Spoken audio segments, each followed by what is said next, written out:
Bonjour, je m'appelle Mathieu Crémaillère, je suis ingénieur régional chez Arvalis dans le sud-ouest de la France. Je vais vous présenter les résultats des variétés blé dur conduites en agriculture biologique pour cette campagne 2024. Cette année, le réseau d'essais se compose de 4 essais, Soupex et Montferrand dans l'Aude, Salins de Giraud et Dauphin dans le sud-est. Un seul des 4 essais a eu des difficultés en termes de potentiel, à Montferrand, à 24,5 quintaux de moyenne. Effectivement, il a été semé en conditions difficiles et a mis du temps à se mettre en place, avec une levée lente et difficile. Les autres sites, globalement, réalisent de très bons scores, entre 42 et 50 quintaux de moyenne. Cette année, sur ces 4 essais, quand on regarde les performances des variétés en rendement d'un côté et en teneur en protéines, on voit effectivement que plus le rendement augmente, plus la teneur en protéines diminue, mais que sur les variétés intéressantes, c'est-à-dire supérieures à 12% de protéines, on retrouve quelques variétés comme la référence sur mesure. Pescadou également avec des performances assez similaires. La nouveauté inscrite cette année, Danube, réalise un très bon score avec une teneur en protéines plus élevée que ses concurrentes et un potentiel de rendement légèrement supérieur.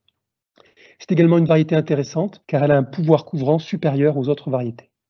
Les nouveautés comme Rocaillou, Cabayou, RGT Capsure sont en retrait puisqu'elles ont un très bon potentiel de rendement mais chutent très rapidement en teneur en protéines. Si l'on regarde les résultats également d'un point de vue qualité, ici, l'essai variété de l'année dernière à Montferrand, donc en récolte 2023, où l'on retrouve le même graphique rendement et teneur en protéines, et la couleur des ronds correspond à la vitrosité, donc l'inverse du mitadin. Plus le rond est important et de couleur verte ou orange, plus le mitadin est faible.